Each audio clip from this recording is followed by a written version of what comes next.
Okay, let's do some simple equations with algebra. If I have 11 plus some unknown number that equals 24, I can figure out what that unknown number is by changing this into a subtraction problem. 24 minus 11 gives me 13, so 11 plus 13 must give me 24. Okay, well what if I have 4.9 minus some number equals 3? Well, I can figure that out by subtracting the 3 from the 4.9 and find out what's left over.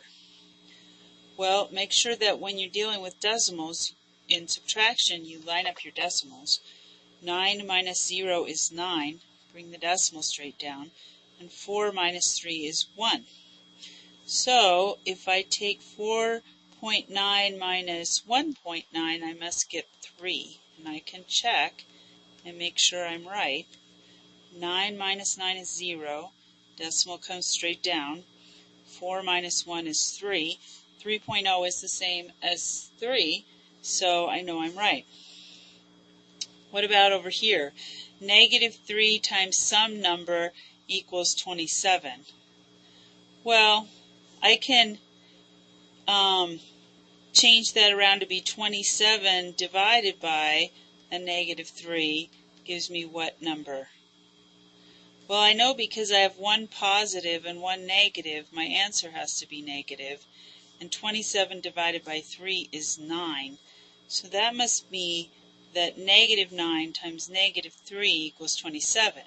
And it does, because a negative times a negative is a positive, and 3 times 9 is 27. Okay, what about this one? 1/2 of some number equals 12. Well, 1/2 and then of is the same as the multiplication of some number equals 12. Again, I can turn this around into a division problem. 12 divided by 1/2 gives me some number. Okay, so to divide fractions, first of all, I'm going to change this 12 into a fraction, and then I'm going to change my division sign into a multiplication sign, and I'm going to flip my second fraction.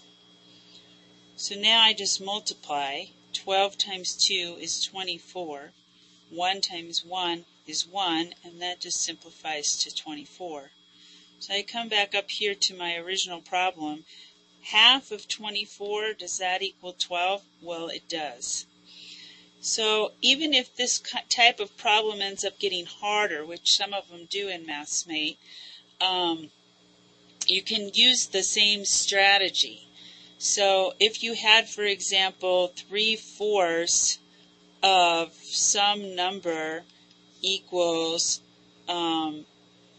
18, you could do the exact same thing. The of is multiplication, so I'm going to do 18 divided by 3/4 to get my answer. And I would do the exact same thing that I did over here. I would change that 18 into a fraction, change this to multiplication, flip my fraction and multiply, and then simplify my answer, and I would get the answer to that problem.